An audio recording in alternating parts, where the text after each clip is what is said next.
Pezişkan derliyində bugün İran adlanan Azərbaycanda dərin bir türk dövlət ağlının hərəkət gəldiyini görürəm. Bugün İran adlanan Azərbaycanda türk dərin dövlətindən, ağlından, fars-faşist ağlının arasında ciddi bir çatışma var.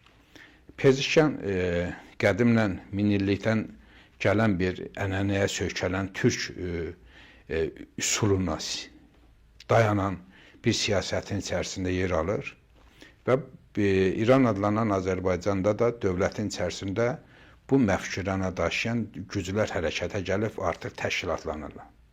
Dünənə qədər ayrı-ayrı mövqelərini qoruyurdularsa, bugün hərəkət içərisindədirlər. Dünənə kimi onlar savunmadaydısa, indi taarruzdadırlar, hücumdadılar. Biz bu cürə dəyərləndirməliyik və bu baxımdan da görürsünüz ki, Pezişkan artıq 2024-ün iyun ayında seçildi, eləmi məncə? İkinci tur oldu da. İndi az qala 10 ay vaxt keçib seçilməklə.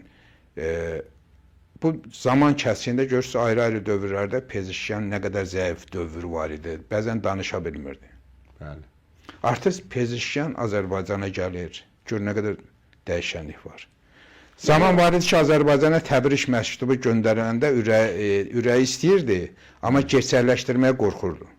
Amma indi artıq Pezişkan İran adlanan Azərbaycanın əyalətlərini gəzir, ciddi sürətdə türkcə mesajlar verir, millətlə açıq-açığına söhbətlər eləyir, gələcək İranla bağlı fikirlərini səsləndirir. Dünənə qədər qorxan və ürkən bir Pezişkan var idi.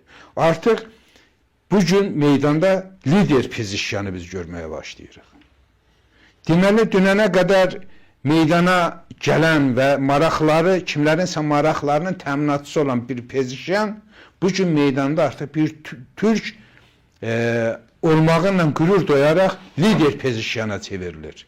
Bəli. Və bu, siz özünüz də görürsünüz, Pezişkan artıq nəinki bölgə dövlətləri arasında, eyni zamanda dünya dövlətlərinin arasında da nüfuz artmaqdadır. Artıq dünənə qədər daha çox Xamneyinin kölgəsində qalan bir Pezişkan var idisə, artıq kölgədən çıxan bir Pezişkanı biz görürük. Bu baxımla təbii ki, bu yanaşmalar İranı dəyişir. İranda baş verən dəyişənliklər həm də elə sürətlə gedir, o sürət həm də biz görə bilmirik. Həm də elə dəyişir ki, biz elə bilirik ki, heç nə dəyişmir.